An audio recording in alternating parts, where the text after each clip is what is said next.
One of the things I know about life is we will never be healthier than we are today. We're also never going to be younger than we are today. And so if you waste time over here on the financial side without having a clear financial plan, knowing what you want to do, let it be boring after you get it set, then you're going to miss the side over here, which is the one-of-a-kind experiences that sooner or later are going to run out, right? The 100% of us die. 100% of us.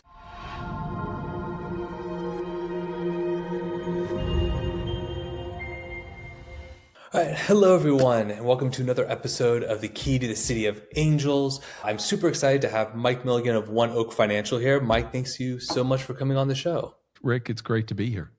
Yeah. So you do kind of almost like a holistic view, client-focused for like financial planning, financial living, retirement, kind of everything. Is that kind of my understanding of it? It is. I have a belief that an educated person that's coached well can create a plan that ultimately will allow them to live a one-of-a-kind life. That's what One Oak stands for, by the way. It's one of a kind. So it's not a tree. It's not a seed or anything like that. I believe we're all unique. And when you really boil it down, if you're going to live unique, one-of-a-kind life, your financial plan should have the same elements to it. Before I got married to my wife, I told her, I'm like, I do not want to live a boring life. That's not why we were put on this planet for. And if you wait until retirement to travel, it's harder.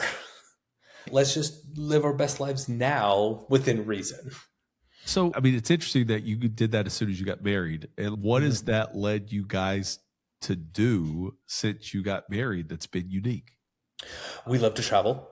Right. My daughter is now 2 years old. In the first year, including one trip here in the US, she's been to 6 different countries. Ooh. Which a lot of people are like, why would you take like a 6-month-old? And I'm like, the flight's free. Yep. We're already paying for the hotel. And she's in a stroller, so she's on our time. It's actually much easier to travel with a baby other than bringing all the extra stuff. Well, when she's ready to sleep, she's going to sleep. Right. When she's ready to eat, you're going to stop and feed her. It's genius. I don't know why more people don't travel with their young kids. I agree. And then people are like, how about the flight? I'm like, we booked the flight when she goes to sleep. What a concept. Therefore, she's out for the 6 to 9 hours anyways. And people are like, oh my gosh, I didn't think about that. Neither did I, to be fair. My wife figured it all out. So kudos to her. Yeah. She's much smarter about this travel stuff than I am. But yeah, so things like traveling, we do like to buy investment properties because we know in the long run, which we'll touch on a little bit, it's like that's going to help fuel what we do later on. Correct. Right? We don't need to be making money. Like, they basically are self-sustaining, the rental properties. We're not being able to live on it now, but I know in the long run it will be. It's all those base hits. You're living your field of expertise. Like, for instance, in the real estate world, if you have rental properties, you're letting somebody else pay the mortgage for you. Yeah. And so like when you're helping somebody get from being a renter to an owner for their primary residence, you're getting to build equity for yourself. But like we know that there's still a majority of Americans that are going to be renters because of credit or down payment or other reasons they can't afford to buy yet. So let somebody else pay your mortgage for you. Yeah. And then one day it'll turn into a free cash flow. Or the interesting thing I've always said about real estate is there's a couple of parameters to get into a home. I think there's 3 of them if I break it down really simply from a financial standpoint. There's the cost of the mortgage. There's the income it takes to acquire the mortgage. And then there's the appreciation of the home. The interesting thing about those 3 things is 2 of them go up depending on what chair you sit in. If you're the owner, the appreciation goes up and your cash flow goes up, right? Think about it. But the mortgage stays the same because the mortgage is always virtually the same. You do a 30-year mortgage, the payment's virtually the same the whole time. So if you did it based off of your income and your income is going up every year, that means your cash flow is going up and you're getting appreciation. But if you rent, there's also 2 things going up. There's the rent goes up because the landlord is not going to let you keep the same payment the whole time, Right. right? So that is going up. What else is going up during that time is your income is still going up. Because if Hmm. you're working, right, everybody's working is going to get a cost of living adjustment. But what you're not getting as a rentor is ownership or getting cash flow increases. Yeah. And so real estate is an interesting world, is because we all need somewhere to live. It's just a matter of, are we going to own it? And then there's reasons to rent. I'm not going to say there's not. 100%.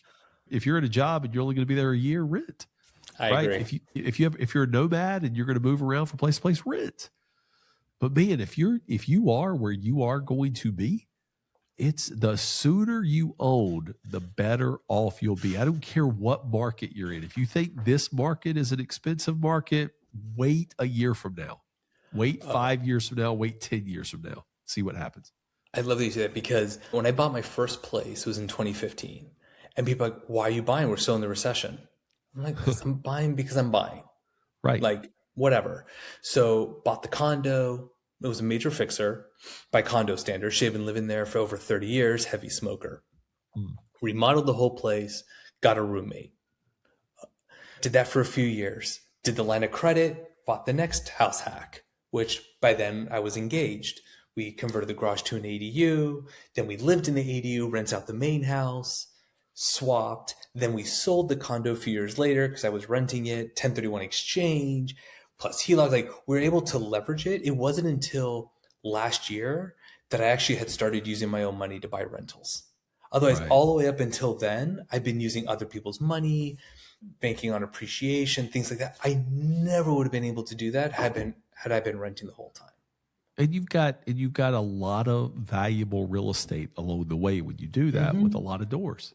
Yeah, exactly. We just closed on our duplex, so now we're up to 17 doors. Right. And just now started using your money. I was like, Right. okay, now it's not a bad problem to have. And when I talk to people who've always come up with excuses not to buy, I'm like, look, you end up in two buckets. Those types of people, they either never buy and they're always renting, or they end up buying, but they buy when interest rates are high, home prices are high. They end up in a actually worse situation because Yeah. they just get fatigued and tired. So from the financial planning of it, I think that we're running into kind of two problems that I've seen. One is, I'm not sure if this next generation is really ready for retirement. They may not necessarily be setting themselves up the right way, or they're banking on their parents dying. I've actually met a lady years ago, that was her retirement plan. So I think that's one issue that I'm seeing. I'd love to get your input because you're doing this more than I am. But then the other part is getting to that point, right? People want to live, they want to travel, they want to do these things, but then they also have bills to pay. So it's hard for them to juggle. So I'd be curious to get your take. Retirement is like a generational phenomenon that is Hmm. relatively new. Most Okay. people don't realize that retirement has only really been around since the mid 1900s. Okay. Before that, you think about it, the guy you worked in a minimum wages didn't come into America until 1915. And I'm sorry to put on like a professor hat here. I do teach at No, a it's university fine. too, but like minimum wage didn't come around until 1915. Social Security didn't come around until the 1930s. And then we didn't really start thinking about retirement, because what most people did is they worked until their death up until the mid 1950s. Very little bit of time at the end of their life, 1-2 years, Hmm. were they actually not working. But then retirement in the 1950s, like when World War II was over and people came back, and we started thinking about like our veterans at that time and all the work they had done to keep our freedom what it is. Then we started thinking about what is next. And people said, okay, we can start retirement. And then in the 1970s is when like the 401k was enacted. The 401k is not even 50 years old yet. That's Hmm. how soon that we're like in this Interesting. whole it didn't become popular until the late 80s, early 90s. In this Hmm. whole world, by the way, of like financial advisors and financial planners is a new phenomenon, folks. Hmm. It's 30 years old, right? So this whole makeup of what retirement is, what it should be, it's a baby. And Hmm. but what's been around since the start of time though has been like legacies and inheritances. And so what people have done to build wealth is they've passed on like family homes or land over time. And that's where people would grow their life dating back to the start of time, right? That's why land was in families' homes for hundreds or thousands of years. So now this whole concept of, like you mentioned, there's two camps for retirement. I'm either going to inherit it or I don't know what it is. So true. Now, what's happened in this recent development of retirement is the first wave of retirees saved into the system, like into the 401k. What they've all realized now is I have a tax problem because I've saved money into something that at the end of my life I have to pay taxes on. And I've been told that my taxes will be lower in retirement. What they realize is they're not. They were just sold a bill of goods to get more money into a 401k. And so what people now are realizing is what happened to my parents and grandparents with their 401k. I don't want to do that. And so then there's been like these advents of these TikTok retirement plans like Index Universal Life that are first generation. There's the Roth IRA. But then there's the old, steady, tried and true real estate. And yes, I'm a financial advisor. I help people with stocks and bonds and mutual funds and guaranteed lifetime annuities. Everything from CDs to Bitcoin and real estate's in there, by the way, is in my ballywick, right? It's in my toolkit for being able to help people. But the consistent thing about how people build generational wealth, how they live in retirement on income, the foundation of all of that over all of time has been land and real estate. And when you talk to people who are millionaires, I very rarely come across a millionaire who doesn't have real estate. And that's the foundation for everything moving forward. So if you're looking to retire, it starts with learning how to balance a budget, buy real estate, grow wealth there, then find the next way to save money, whether that's building a business for yourself, saving into the stock market. But the thing you always have to look at is what's going to be my end game with taxes, because what you want to maintain as much of the real estate growth you have, you want to maintain as much of that for yourself, not just grow something for the future that's going to be a big liability that you're going to end up forking over 30 to 40 to 50% over in the form of taxes. Then it's not wealth. You're just piling a bill on to yourself, a liability as you're growing wealth. So that's interesting because yes, the 401k, you're taxed at the end. So then it's not only are you getting taxed, but then you are getting hit with like inflation. Yeah, I guess the 401 grows, but then so do the cost of everything else. So you're not really in a better position with the 401ks to a point. So there's pros and cons of the 401k, right? But again, going back to the history of it, when it was created in 1977, the 401k was created by a federal bill called the Revenue Act of 1977. Think about that. It's a saving vehicle for individuals, but the government looked at it as a revenue stream for themselves. Because they're banking on, they know the money's coming. It's just a matter of when. Correct. Now, the 401k does have if you work for somebody, whether or not you are a solopreneur, self-employed, or you work at a business that offers a 401k, the 401k offers some amazing tax benefits. But if you're working for somebody, it also offers like free money in the form of a match. Right. So what I'm not saying here is I'm not saying don't use the 401k. I'm just saying don't put all of your eggs into one basket. Right. But you could also use the 401k in ways that nobody has ever told you about before. Okay. And so a 401k can be used if you no longer work at a company, or if you own a company where you can dictate the terms of the 401k. You could do things like invest in businesses, privately held businesses with your 401k assets. You could buy real estate. If you could move your 401k into a self-directed IRA, you could buy real estate with Mm-hmm. that, and then let the rental income go back tax deferred into your IRA. So that balance is both growing because of the cash flow from the rental, but it's also growing because of the appreciation of the property. And Mm-hmm. so there's a 401k is not just mutual funds or stocks and bonds. There's a lot of applications for how you could use the money to invest in a broadly diversified portfolio, whether it's private companies. Now you could do private placement with a couple things that have happened in the last couple of years. You could buy real estate that's arm length transaction rental income, but you could still do stocks, bonds, crypto, and some other things along the way. Yeah. So how do you determine then for your clients what would be the best route to go? Because everybody's different, everyone has different goals. Technically, it's a term called risk tolerance. But I hate that word, right? It's like what the SEC and FINRA and all these, and like our registered investment advisory firm tells us to say. What it majorly just says is, can you sleep at night? That's what it is. Are you so infatuated with what's going on in the news cycle that you're consistently looking at your stock portfolio? If you are, you have like obsessive compulsion disorder to the stock market, or you're so fearful of what's going on that it's not there.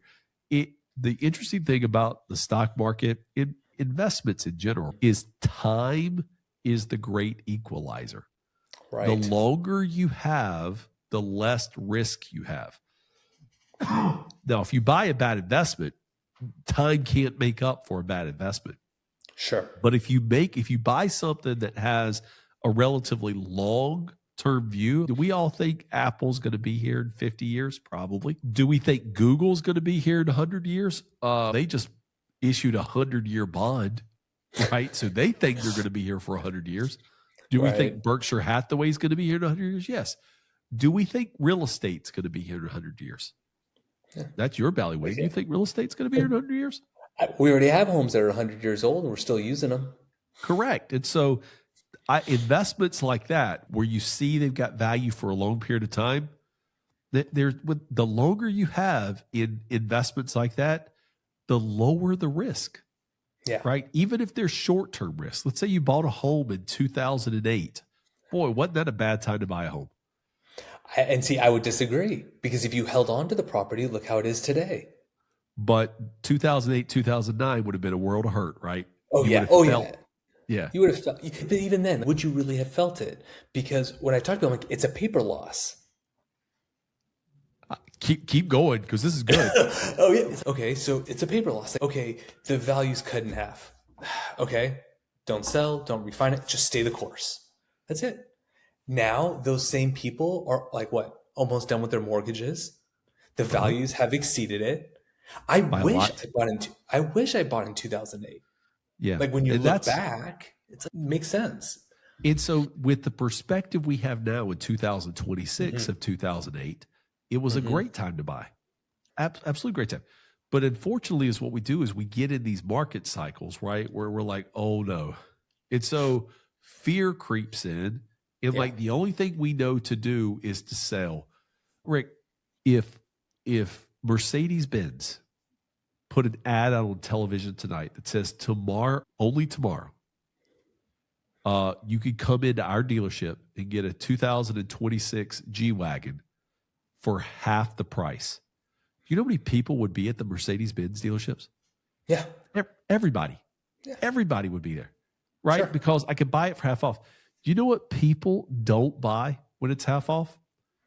Assets. They don't buy stock market. They don't buy real estate. They don't buy crypto. They don't buy assets, right? They'll buy something that's going to depreciate or have no value when you buy it. But assets is something people will never buy at a discount. And it drives me crazy as a financial planner and as somebody who seems like I think I got a lot of common sense. When something is down 50%, so let's take right now, 2026, gold hit an all-time high, silver hit an all-time high, crypto hit an all-time high, and now they're come down. And now everybody's saying crypto's going to zero. Crypto's not going to zero, or at least mainstream crypto. Bitcoin is not going to zero. Is it a good time to buy now? Yes. Was it a good time to buy in January? Yes. Was it a good time to buy in 2012? Hell yes. So Right. the thing about it is, when things go on sale, people naturally think the bottom is going to drop out of it and it's never going to go up again. But like, people who build real wealth seek opportunities and look at the long term, not the short term. Now, when we come back to how we got this conversation started, because you said when you married your wife, you said that you're going to live a unique, one of a kind, not boring life. The interesting part about it is, you didn't say during that conversation with your wife, babe, we're going to buy real estate assets that we're going to get a mortgage on, and we're just going to collect payments every month. You didn't say that as part of your life, Right. did you? No. That kind of boring detail. If you would have come up with her and said, will you marry me? We're going to buy real estate our whole life, and it's just going to produce real income. She wouldn't have married you. She wouldn't have been. It's not a good sales pitch. It's not a good sales pitch, but our finances should have some boring mechanisms in them that just produce over and over again, whether it's real estate rentals, whether it's dividends, whether it's interest, whatever it is. Boring, slow growth. Everything is not the hottest purchase of the day. And then when there's opportunity that presents itself, you buy as much of things as you can. When things go on sale, buy as much as you can afford to. But at the same part, the interesting side of the counter argument of that is, we don't get so infatuated with what our investments are, or get so caught up in that being our value as a person, that we forget to take the 6-month-old on a 9-hour flight so we can go see a part of the world that, you know, is worth seeing today, while you still have today's health. Because one of the things I know about life is, we will never be healthier than we are today. We're also never going to be younger than we are today. And so if you waste time over here on the financial side without having a clear financial plan, knowing what you want to do, let it be boring after you get it set, then you're going to miss the side over here, which is the one-of-a-kind experiences that sooner or later are going to run out, right? The 100% of us die. 100% of us. I hate to be the bearer of bad news here. 100%. This other stuff, we're building wealth, that's what lives on generation to generation to generation. And if you do it right, you people will still be talking about you 5, 6, 7 generations away, because of how you set them up. There's a reason we still talk about the Rockefellers and JP Morgan. There's a reason we talk about George Washington, because it's not only what they did from a contextual history of what they did, it's also how they set up their family from a wealth standpoint, right? Yeah. So, and I don't think people see the hard work that went behind it. Because I feel like there's, especially right now, I see, like when I meet beginner investors, I'm like, hey, have you bought anything yet? And I see them at networking events. Like, no, not yet. I'm waiting for that deal. And I'm like, you're waiting for this home run that may or may not exist. And they're like, well, Rick, what have you done? I'm like, I've been on average buying a property a year. Yeah. As I'm looking for the, like, we just moved into our new home. It's the first time in 10 years since I first started this journey where I don't have a tenant living on my property. Wow. I either rented a room, rented another unit. This is the first time. Now I have a garage. It's cool. I love having a garage. But I think people tend to forget, you have to make certain sacrifices in the beginning, but it's also that it's not forever. Like, how do you have those types of conversations where it's like, look, it's going to suck. It may be uncomfortable, but we're doing it today. So you don't have to do it in 10, 15, 20 years. Rick, are you a baseball guy at all by chance? A little bit. Yeah. Yeah. In Little League. Right. So when I was in Little League, my 11 and 12-year-old year, I led our league in home runs both years. Right. When I was in high school, I hit home runs then also. So much so that there's some records out there that says that I hit home runs at a clip greater than most people. But I'm not in the Baseball Hall of Fame. Well, now why? I hit all those home runs in my life. Why am I not in the Baseball Hall of Fame? Because I didn't hit them on the right stage. If I would Right. have been a Major League Interesting. Baseball player and I'd have led Major League Baseball in home runs for 20 years and hit 600 of them, I would be in the Hall of Fame. What Right. people want is they hear about a Hall of Fame investor. They go to a Hmm. conference, right? Or they log into a webinar, and this guy that Yeah. has 600 doors, he gives a method for how he's doing it. A Hall of Famer in the world of real estate investing. And they're like, I want that. The Hmm. problem is they never ask that person, how did you get there? Like, what Right. was if you buy my $25,000 system, I'll tell you exactly how to get where I am today. That's not how they got there. They got Right. there by buying the first one, leveraging that one to buy the second one. Well, it's called Burr or something like that. I'm a little Hmm. out of touch on my real estate, but Yeah. Yeah. buy, Yeah. It's rehab, rent, refinance, repeat. And I've done correct. it. Burr. It's Yeah. like this simple. If I am as an investment manager who manages a lot of money for clients in stocks and bonds, know what Burr is, right? That's Hmm. how you get to 18 doors or 24 doors or 300 doors. You start with the first one, right? Journey of how do you eat elephant one bite at a time? How do you go 10,000 steps with the first step? It's all these little sayings, right? Don't try to hit to your first time investors. Don't try to hit a home run. Just get in the game, Right. right? Because if you're Right. not in the game, you don't have the ability to do the second one, third one, fourth one, fifth one. And use a trusted professional who can tell you that, and who's done it before. By the way, I do dislike people. By the way, this is going to be, man, I'm giving all my hates of industries away.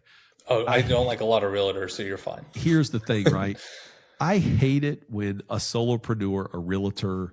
anybody who's trying to build wealth works with a financial advisor who gets a paycheck.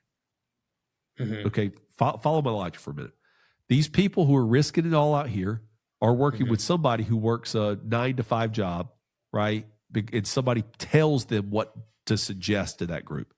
Hmm. I like people who are entrepreneurs, self-employed people, work with a self-employed financial advisor, financial planner, Hmm. somebody that signs the front of a paycheck with other employees, not the back of a paycheck as an employee. Now, same thing about like people in the investment real estate world. My wife's a realtor. I forgot to mention that to you, by the Oh, way. nice. Yeah, she's a realtor, Circle of Excellence. She's done it for 11 straight years now. She does a pretty good volume. But the interesting part about her is we own real estate, Yeah. commercial real estate, though. We Interesting. tried our hand at residential real estate and we hate it. We It's not hated for it. everybody. We hated the Sunday morning phone call that we locked our keys in the house and all of a sudden we're trying to get to the amusement park. And if you don't get over here to help us in the house, you ruined our day. We hate that.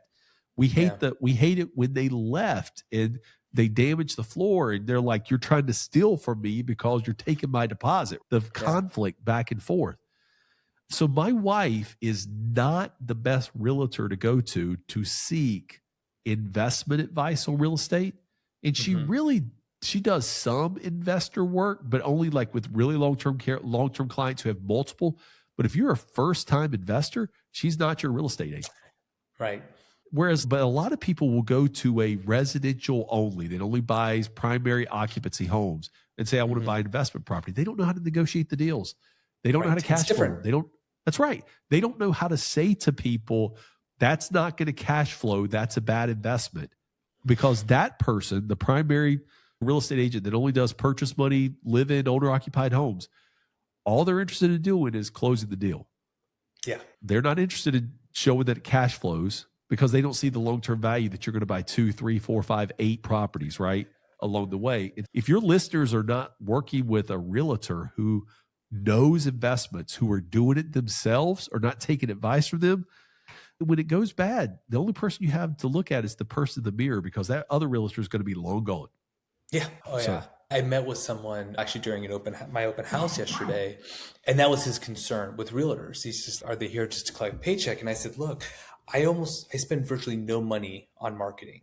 It's right. all referral based, sphere of influence, all of that.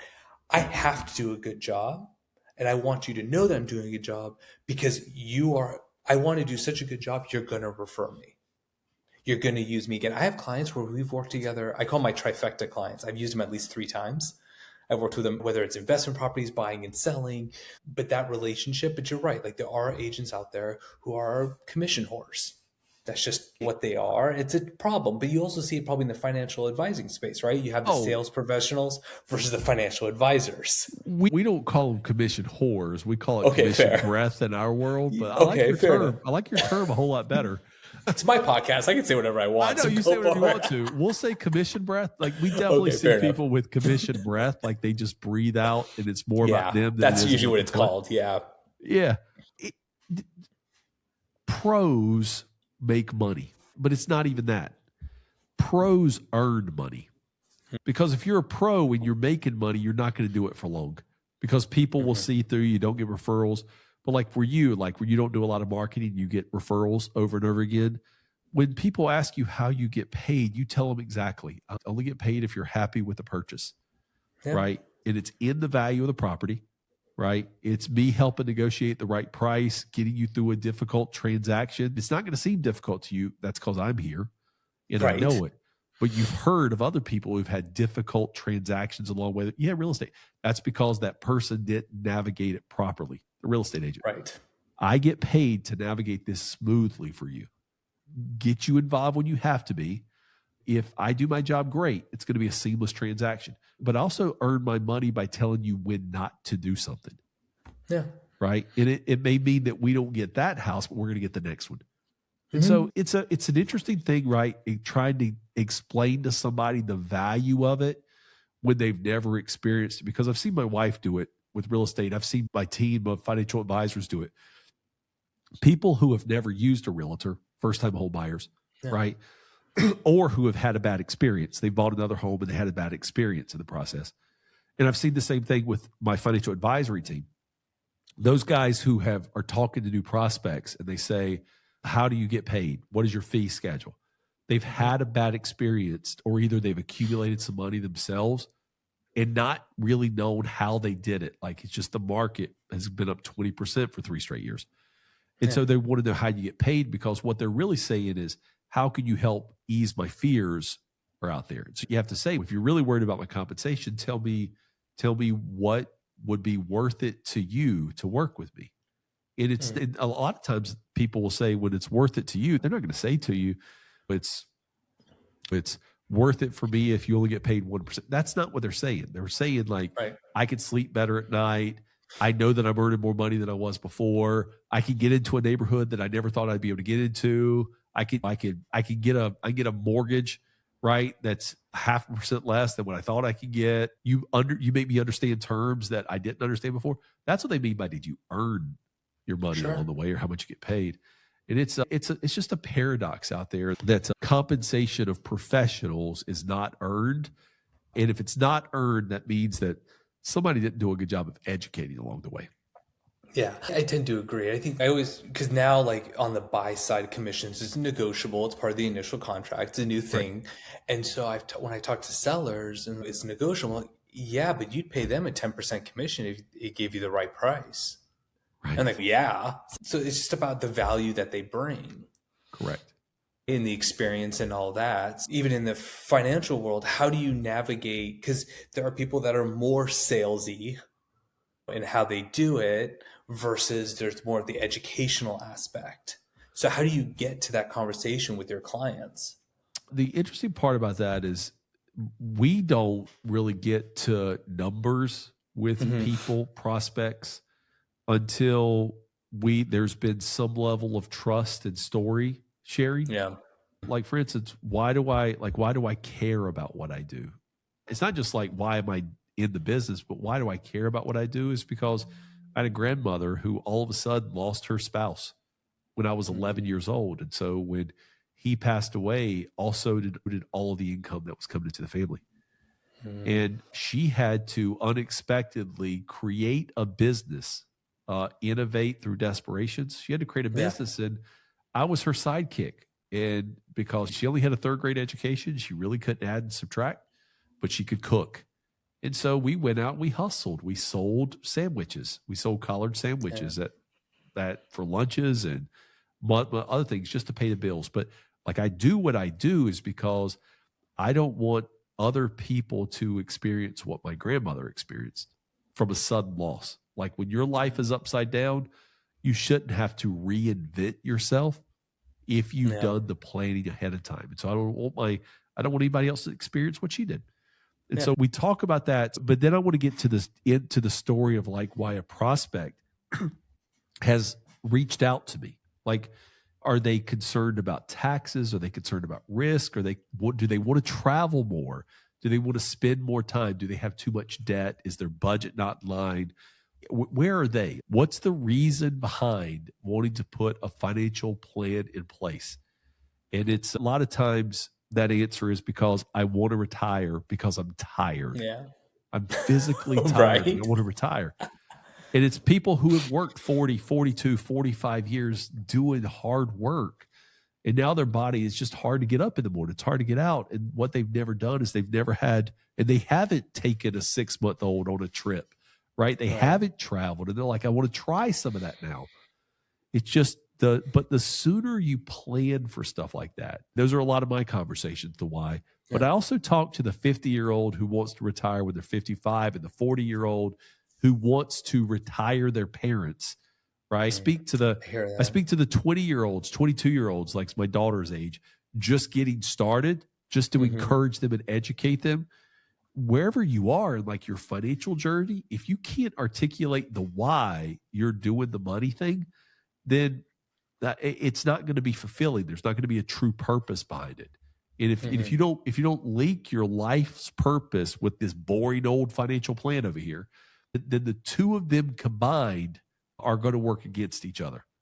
I see it. The people that try to live too much end up in debt, right? They end up a high interest debt. More than likely, they have to ultimately accept something less than what they want to, right?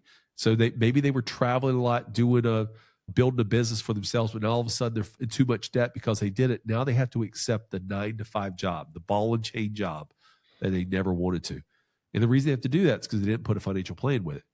And I've seen others who have over-concentrated or spreadsheeted out their financial plan too much, right? Where they have no life. And this becomes the focus and they're losing. And then all of a sudden they wake up and it's too late. They can't hike. They can't hike Machu Picchu. They can't go on a 10-hour airplane ride. They can't take a 4-hour bus ride. And they're like, what did I miss? Nobody in my 30 years of doing this, I've never had, and I've said it, hundreds of deathbeds with people, like right toward the end of their life. And I've yet to have one of them say to me, I wish I would have saved more money. Not one. It's always, I wish I would have spent more time with. I wish I would have traveled to. I wish I would have experienced. And that's the problem is we get too busy focused on one of the two of these, either living too much and we end up in too much debt or saving too much and we end up missing the experiences. One Oak Financial, like my book, The One of a Kind Financial Plan, and everything I educate, coach, and plan on is about how do we mirror those to live this one of a kind life now. Yeah. No, and that's fair. So touching that up as we wrap up, you live by that by living in Puerto Rico. Boom, right? Bomb drop right at the So tell us a little bit about that. So my wife and I moved down to Puerto Rico now 2 years ago. Okay. Our kids they're all adults. They're out of the house. The last one's finishing up college now. But we decided a couple years ago, we actually decided 5 years ago, that we were going to live abroad or live somewhere different than Virginia. We love Virginia. We got a lot of family, a lot of comfort there, but we wanted to go experience life. And the second thing is I consistently say over time, over and over again to people, I say taxes are the biggest expense you have in your life. And if I'm going to say that as a financial planner, I need to try to personally reduce my taxes. And so we looked at Santiago, Chile, Lima, Peru. We looked at Ecuador, Nicaragua. We looked at moving to a state like Tennessee or Florida. But what we landed on is we landed on Puerto Rico. Now, personally, my wife is half Puerto Rican. And she has this goal of being fluent in Spanish, primarily. That's one goal. But she also wants to reconnect with family that's down there and figure out that part of her life that she missed. By the way, this was not our number one choice when we originally went on this, but it became evident that this is where we're going to go. And then the second part is taxes. So Puerto Rico is a U.S. territory, one of several that are out there, including St. Thomas and Guam and the Mariana Islands and America's Samoa, among others. It's a territory. Also, everybody on the island is a U.S. citizen, but territories have their distinctly different tax code. And one of the ones that's unique about Puerto Rico is they have something called ACT 60. As a self-employed individual, somebody who signs the front of the checks, not the back of the checks, I can live there. I've created a business there called One Oak, Puerto Rico, right? Because I'm One Oak everything. Yeah. One Oak, Puerto Rico. And we import revenue from the mainland.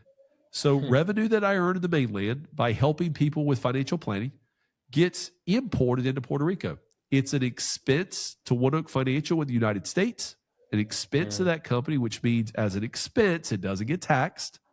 It as an import in Puerto Rico to One Oak, Puerto Rico, there is no federal tax on it because it's a territory. And there's a 4% island tax on it. So instead of paying 24% federal tax, 5 3/4 state taxes in the United States, so 29.5, I pay, or 29.75, I pay 4. I save 25% plus in taxes by being there. Plus, the food is amazing. It's 84 to 86 every day. There's a gentle breeze, and the people are friendly. And by the way, the halftime show, that could be a random Tuesday in Puerto Rico.